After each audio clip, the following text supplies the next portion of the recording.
Fala, querido aluno, querida aluna. Na aula de hoje a gente começa uma das matérias que eu mais gosto da química. Radioatividade, emissões nucleares, transmutações nucleares, fusão, fissão. Então, um assunto fascinante com uma história belíssima que começa no século XIX e evolui no século XX e até hoje a gente usa demais, demais mesmo isso. É um assunto maravilhoso. Então, espero que você também goste. Começa agora mais uma aula do professor Elton Salles. Radioatividade.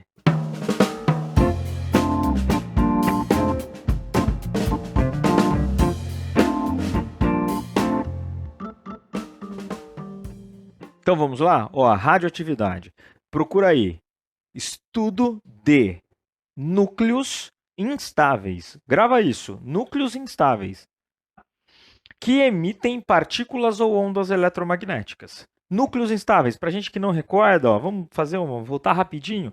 Núcleos instáveis. Lembra do núcleo de um átomo? Então você vai lembrar que ele não é tão grande assim. Lembra que ele é muito pequeno, comprovado, né, comprovadamente por Rutherford, depois pesquisado, estudado até hoje, o núcleo do átomo é muito pequeno. Mas para a gente poder verificar aqui, eu coloquei aqui um grande próton e um grande nêutron, né? Ó, próton e nêutron.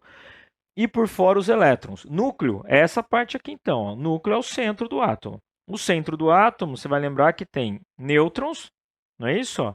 Nêutrons e tem prótons aqui representado. Então, tenho prótons e nêutrons. Lembra disso? Basicamente isso. É lógico que se a gente for aprofundar esse estudo, pode ficar para um outro momento, a gente tem muito mais partículas no núcleo do átomo. Mas a gente vai ficar só aqui, em prótons e nêutrons. Em 1896, Becquerel, ele descobriu que um dado mineral, né, contendo urânio, manchava uma película que a gente chamava de filme fotográfico. Então ficava uma marca lá. Automaticamente parecido com raio-x, tá? Com as ondas de raio-x, onda eletromagnética. Deu-se o nome então de radioatividade a esse fenômeno, radioatividade. Mas o grande trabalho da radioatividade, a grande história da radioatividade, passa por Marie Curie, que vem da Polônia para poder estudar na França, porque mulheres naquela época não podiam estudar. E ela faz parte de um dos primeiros grupos da universidade. E aí ela começa a desenvolver um estudo, ela era apaixonada por mineralogia, estudo dos minerais, né, estudo das rochas e tal, e começa a isolar material radioativo, cada vez ter mais do material, purificar o material. E a Marie Curie é que dá o grande salto do nosso conhecimento em radioatividade. Então, um grande fenômeno assim maravilhoso na época, né? Descoberta dos elementos radioativos. Tanto que ela descobre dois elementos, um batizado de rádio e outro batizado de polônio. E os dois elementos, né, levaram a descoberta química e física dela, levou a ganhar o prêmio Nobel. Então dá uma pesquisada, Marie Curie, tem documentários e assim, dados maravilhosos sobre ela. O grande nome da ciência, da química, do final do século XIX e do início do século XX. Acompanha aí. Ó, ela então descobre os materiais e isola os materiais radioativos. Muita emissão, muito estudo. Em 1897, praticamente na mesma data, né, e dali para frente, Rutherford começa a estudar os materiais radioativos. E a partir do estudo do Rutherford, ele começa a separar as emissões. Então é aí que a gente vai aprofundar agora. Emissões nucleares. Quais são as emissões? A primeira emissão que a gente estuda, nessa ordem mesmo, a gente chama até a primeira lei da emissão e tudo mais. Mas a eliminação de partícula alfa. O que é a partícula alfa? A partícula alfa é a emissão de um núcleo. Então, um núcleo, lembra do núcleo aqui, ó? Ele vai se desintegrar. Então, você pode usar esse termo de desintegração. Ele vai desintegrar em dois prótons e dois nêutrons. Dois prótons e dois nêutrons vão se desgrudar dele.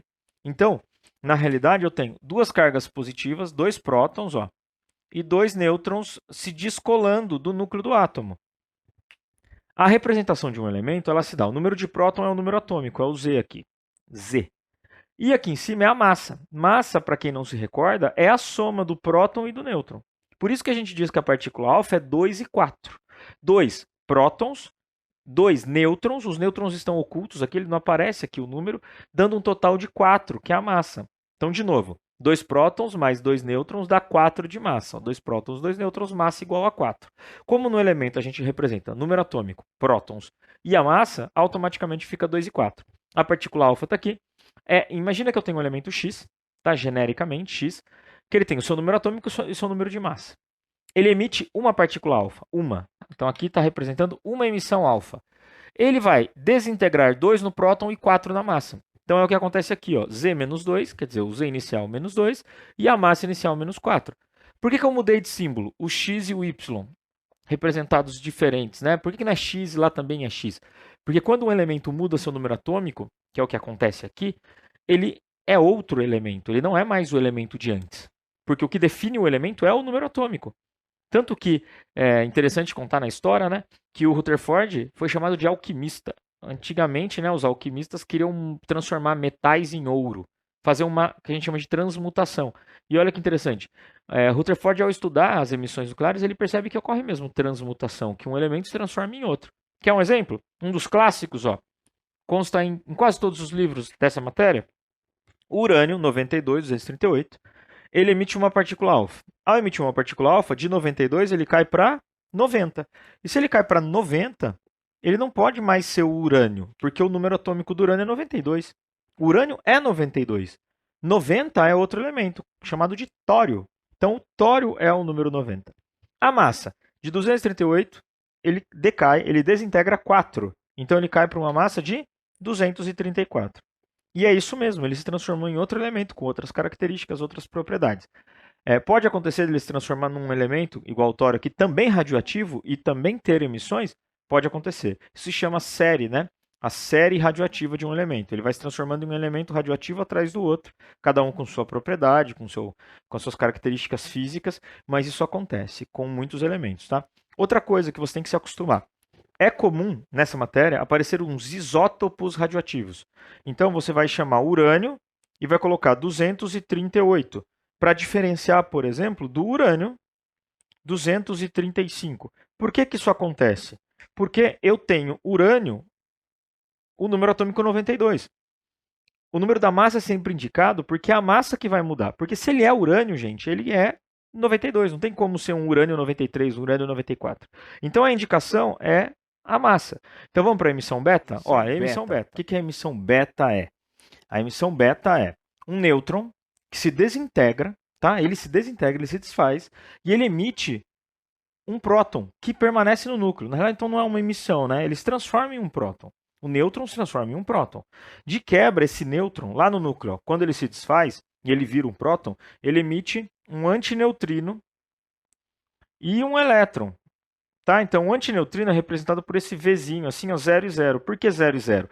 Porque ele é uma onda eletromagnética, ele não tem nem número atômico, não tem próton, não tem massa, não tem nada. Ele é só uma onda eletromagnética, que na realidade é o mesmo comprimento do elétron que está circulando na eletrosfera. Então, o elétron estava lá circulando na eletrosfera, esse neutrino acerta o elétron e sai os dois. Sai o elétron e sai o neutrino. Então, do ponto de vista da emissão, a emissão não nos significa muito quimicamente, do ponto de vista químico, porque está saindo um elétron e está saindo um neutrino, né, antineutrino. Então sai um antineutrino, 0 e 0, e sai um elétron. Tá? O mais interessante é o que fica, porque o nêutron, quando ele sofre essa liberação de neutrino, antineutrino, né, para ser mais específico, ele se converte em um próton. E esse próton, então você deixa de ter um nêutron e passa a ter um próton. E esse próton permanece no núcleo. Então é um fenômeno muito interessante. Ó. Por quê? Porque você não vê a representação aqui do nêutron. Ele tem 6 prótons e massa igual a 14. Então, eu vou colocar aqui o cálculo, o número, 14 menos 6 dá 8. 8 nêutrons existem no nosso átomo.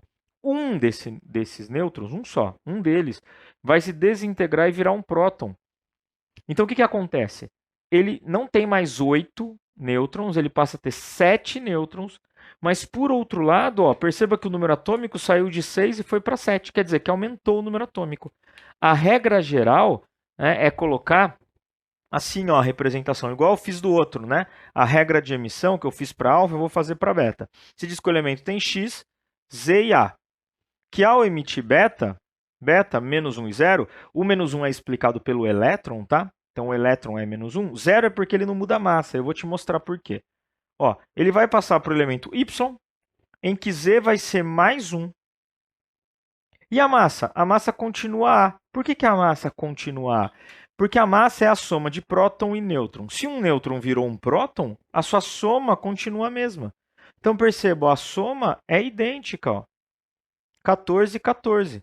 O número que mudou aqui foi de nêutrons. 8 nêutrons passou para 7. Por quê? Porque se transformou num próton. Então, para cada beta emitido, é um nêutron que vira um próton. Grava isso. Para cada beta emitido, um nêutron vira um próton.